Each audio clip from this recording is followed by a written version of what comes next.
Hey guys, for today's video ay gagawa tayo ng vegetarian ulam. Luluto tayo ng tuna tofu sisig. So ito na para yung mga kailangan nating ingredients. Sibuyas, ceiling green, paminta powder, mayonnaise, century tuna, at ating inayat na tokwa, alamansi juice, at margarine.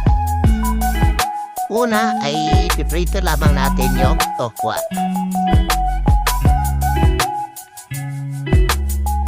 Sa kawali, magpainit lamang ng antika.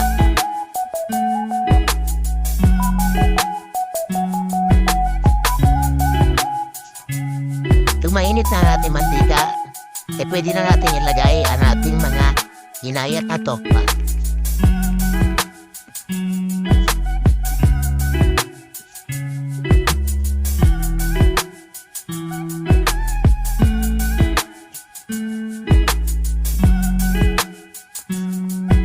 Antayin lamang atin itong mag-golden brown.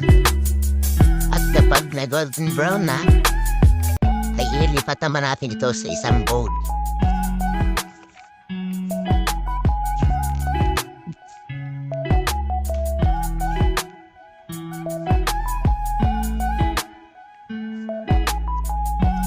So ayan, na golden brown na.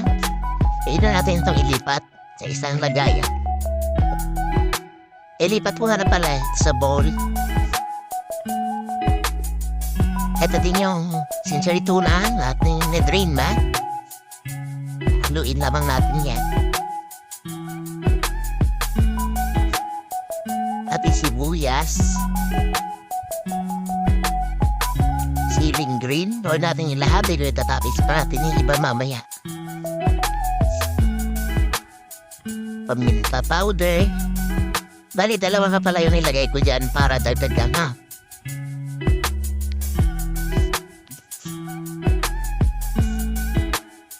Ating mayonnaise.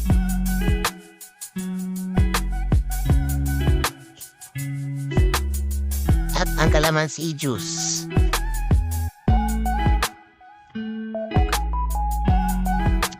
Or lalagay din tayo dyan ng konting asin pambadagdag lasa. Haluin naman natin yan hanggang sa mag-combine lahat ng ingredients.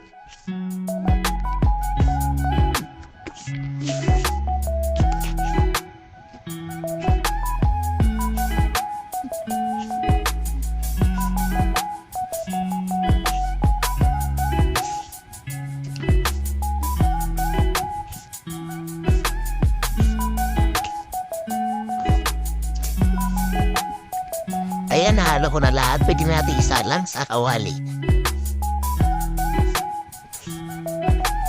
Sa same pan, magtunaw lamang tayo dyan ng butter or margarine.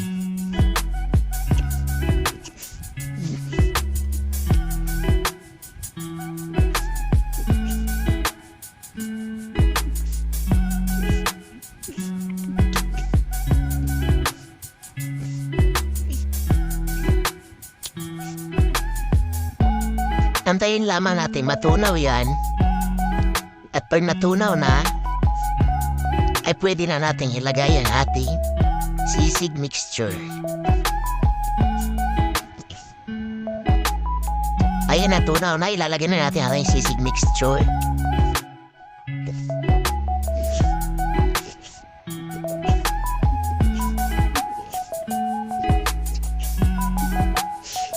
This is a big pouch. Do you ever wonder?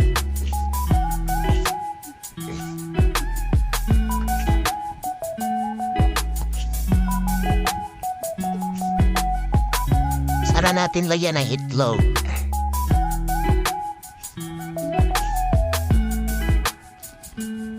At sprinkle natin yung natirang ceiling green.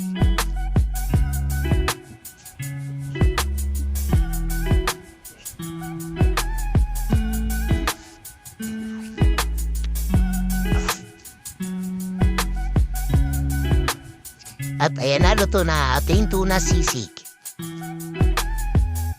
Yan lang po for today's video. Thank you for watching.